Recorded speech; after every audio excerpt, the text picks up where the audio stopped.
पूरे भारत में इतना सुंदर शहर है ये, लोग देखने आते हैं बाहर से। तो मेरा भी मन प्रभावित हुआ इसे देखकर। अब मैं भर्ती तो हो गया हूँ, लेकिन अपने देश के लिए, इस मातृभूमि के लिए कुछ करना चाहता हूँ। फिर मेरे मन में आया, जब प्लान से एक शहर को हरा भरा बनाया जा सकता है, तो मेरा मानना है कि भारत के हर गांव को हरा भरा बनाया जा सकता है। और इससे प्रभावित होकर मैंने अलग अलग गांव में, हरियाणा में सोनीपत से पौधारोपण की शुरुआत की। गांव में गया, युवाओं को जोड़ा, और वहाँ धीरे धीरे युवा जुड़ते गए और वहाँ पेड़ लगाए। वो पेड़ों को हॉस्पिटल में, स्कूल में, तालाब में, गांव की पंचायती जमीन पर पेड़ लगाए गए। और लगातार पुलिस विभाग के जो कर्मचारी भी हमारे साथ जुड़ते चले गए, और जिसे चंडीगढ़ पुलिस का नाम हुआ। और हमारे सीनियर अधिकारी जो डीजीपी हैं, एसएसपी हैं, वो भी बड़े खुश हुए, क्योंकि कहीं ना कहीं पुलिस का नाम पूरे देश में होता है। तो निश्चित तौर पर उससे मेरे को भी बड़ा लाभ हुआ। उन्होंने मेरे को अच्छी ड्यूटियां या अच्छा समय देते हैं तो इस कार्य को करने के लिए।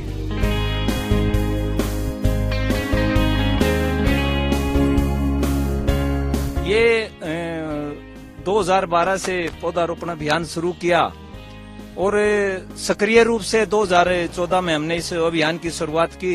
और जैसे सोनीपत में, हरियाणा में जनता नर्सरी बनाई है, और उसमें 20-25 हजार पेड़ हर वर्ष तैयार किए जाते हैं। और वो ऐसे पेड़ तैयार किए जाते हैं जो भारतीय प्रजाति हैं, जैसे बरगद, पीपल, नीम, गुल्लर।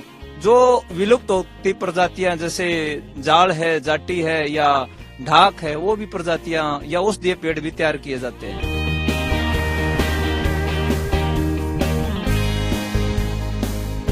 वैसे हजारों युवाओं का सहयोग बना रहता है, सेवा भाव से तैयार किए जाते हैं। और मैं भी अपने पर्सनल लेवल पर अब तक बैंक से सैलरी पर पर्सनल 6 बार लोन ले चुका हूं, और लगभग 35-36 लाख लोन लिया है। और मैं ये मानता हूँ ये मेरा थोड़ा त्याग है इस धरती माँ के लिए, क्योंकि क्रांतिकारियों से बड़ा मैं प्रभावित हूँ, नेताजी सुभाष चंद्र बोस से और चंद्रशेखर आजाद से, मतलब जितने भी क्रांतिकारी हैं उनसे बड़ा प्रभावित हूँ। और मैं ये मानता हूँ मैं जो ये कर रहा हूँ ये बड़ा मेरा सौभाग्य है कि मैं इस प्रकृति माँ के लिए ये कार्य कर रहा हूँ, क्योंकि मैं भी एक प्रकृति का हिस्सा हूँ। इससे मेरे मन को शांति मिलती है। और निश्चित तौर पर जैसे आज तापमान 45 से 50 डिग्री पहुंच गया है, और निश्चित तौर पर अगर यही तापमान 55 से 60 डिग्री पहुंच जाएगा तो मनुष्य जीवित नहीं रह सकता। और निश्चित तौर पर इसको बचाने का एक ही माध्यम है, हर व्यक्ति अपने जीवन में एक पेड़ जरूर लगाए। गर्मियों में देखते हैं लोग छांव में गाड़ियां खड़ी करना पसंद करते हैं, लेकिन पेड़ लगाने की उनकी आदत नहीं है। इसलिए ज्यादा से ज्यादा लोग इस तापमान को घटाना है, जैसे एसी है या गाड़ियां, इसका कम से कम प्रयोग करें। नहीं तो व्यक्ति जो ये जीव जंतु जिस तरह से प्रकृति में पेड़ों की संख्या घटती जा रही है, कुछ पक्षी भी लुप्त हो गए हैं, नीलकंठ है, जैसे बाज है, इनकी गोरैया है, इनकी संख्या घट रही है। तो एक समय ऐसा आएगा, अगर ऐसे ही घटते गए तो मनुष्य प्रजाति भी विलुप्त हो जाएगी, और धीरे धीरे ये मनुष्य के लिए बड़ा खतरा होगा। और जैसे तापमान बढ़ता है और प्रदूषण बढ़ता है, देखो वैसे तो हम आजाद महसूस करते हैं, लेकिन आज हम गुलाम हैं।